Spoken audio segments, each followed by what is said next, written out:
ओम शांति। भीम को ये अभिमान हो गया था कि संसार में मुझसे अधिक बलवान कोई और नहीं है। 100 हाथियों का बल है उसमें, उसे कोई परास्त नहीं कर सकता।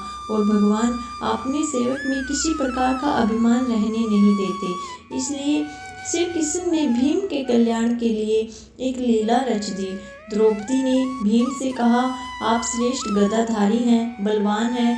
आप गंधमान पर्वत से दिव्य वृक्ष के दिव्य पुष्प लाकर दे, मैंने अपनी वेणी में सजाने हैं। आप समर्थ हैं, ला सकते हैं, लाकर देंगे न दिव्य कमल पुष्प। भीम द्रौपदी के आग्रह को टाल नहीं सके। गदा उठाई और गंधमादन पर्वत की ओर चल पड़े। मदमस्त हाथी की तरह, किसी तनाव से मुक्त, निडर।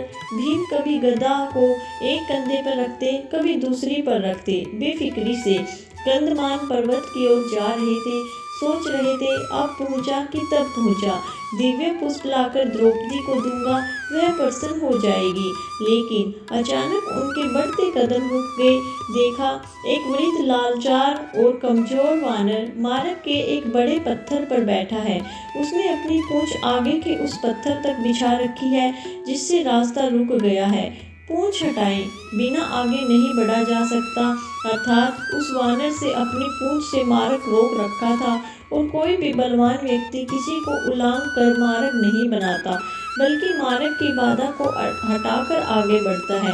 बलवान व्यक्ति बाधा सहन नहीं कर सकता, या तो वह बाधा स्वयं हटाता है या उस बाधा को ही मिटा देता है। इसलिए भीम भी रुक गए। जब मद, अहंकार और शक्ति बढ़ जाती है तो आदमी अपने आप को आकाश को छूता हुआ समझता है। वह किसी को खातिर में नहीं लाता और अत्यधिक निरंकुश शक्ति ही व्यक्ति के विनाश का कारण बनती है। लेकिन श्री कृष्ण तो भीम का कल्याण करना चाहते थे, भीम का विनाश नहीं, सुधार चाहते थे। भीम ने कहा, ये वानर, अपनी पूंछ को हटाओ, मैंने आगे बढ़ना है। वानर ने देखा, एक बलिष्ठ व्यक्ति गदा उठाए, राजसी वस्त्र पहने, मुकुट धारण किए, बड़े रोब के साथ उसे पूंछ हटाने को कह रहा है। हैरान हुआ, पहचान भी गया, लेकिन चूंकि वह श्री कृष्ण की लीला थी इसलिए चुप हो गया। भीम के सवाल का जवाब नहीं दिया। भीम ने फिर कहा, वानर, मैंने कहा ना कि पूंछ हटाओ, मैंने आगे जाना है। तुम वृद्ध हो इसलिए कुछ नहीं कह रहा। वानर गंभीर हो गया, मन ही मन हंस दिया। कहा, तुम देख रहे हो, मैं वृद्ध हूँ, कमजोर हूँ, उठ नहीं सकता। मुझ में इतनी ताकत नहीं कि मैं स्वयं ही अपनी पूंछ हटा लूं। तुम ही कष्ट करो और मेरी पूंछ सरका दो और आगे निकल जाओ। भीम के तेवर कसे, गदा कंधे से हटाई, नीचे रखी। इस वानर ने मेरे बल को ललकारा है। आखिर है तो एक पूंछ ही, वह भी वृद्ध वानर की। कहा, यह मामूली सी पूंछ हटाना भी कोई मुश्किल है? यह तुमने क्या कह दिया? मैंने बहुत से बलवानों को परास्त किया है, धूल चटाई है, 100 हाथियों का बल दिया है मुझ में। इतना कहकर भीम ने अपने बाएं हाथ से पूंछ को यूं पकड़ा जैसे एक तिनके को पकड़ रहा है कि उठाया, हवा में उड़ा दिया। लेकिन भीम से वह पूंछ हिल भी नहीं सकी। हैरान हुआ, फिर उसने दाएं हाथ से पूंछ को हटाना चाहा, लेकिन दाएं हाथ से भी पूंछ तिल मात्र नहीं हिली।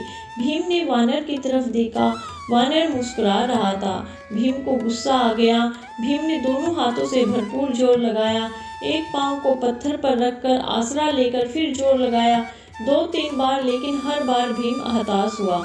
जिस पूंछ को भीम ने मामूली और कमजोर वानर की पूंछ समझा था, उसने उसके सीने छुड़वा दिए थे और भीम थककर निढाल होकर एक तरफ खड़ा हो गया।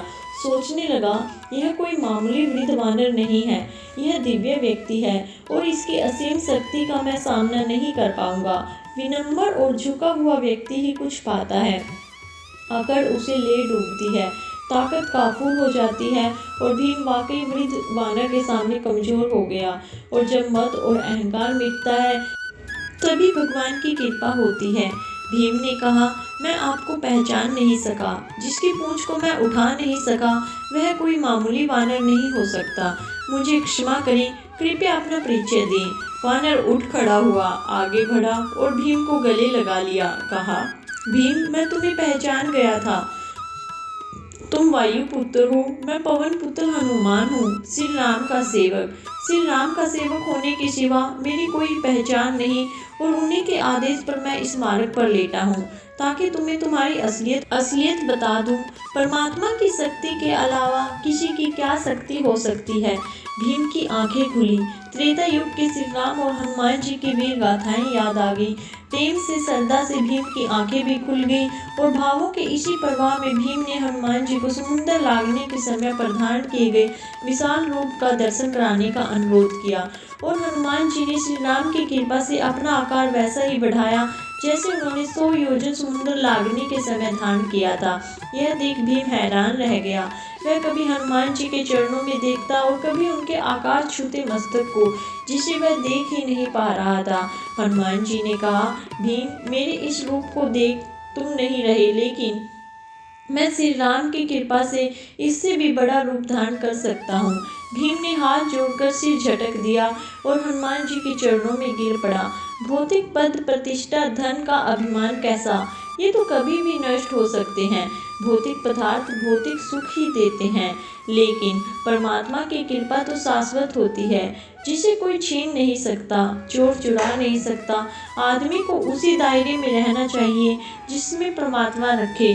परमात्मा की इच्छा के बिना तो पत्ता भी नहीं हिल सकता।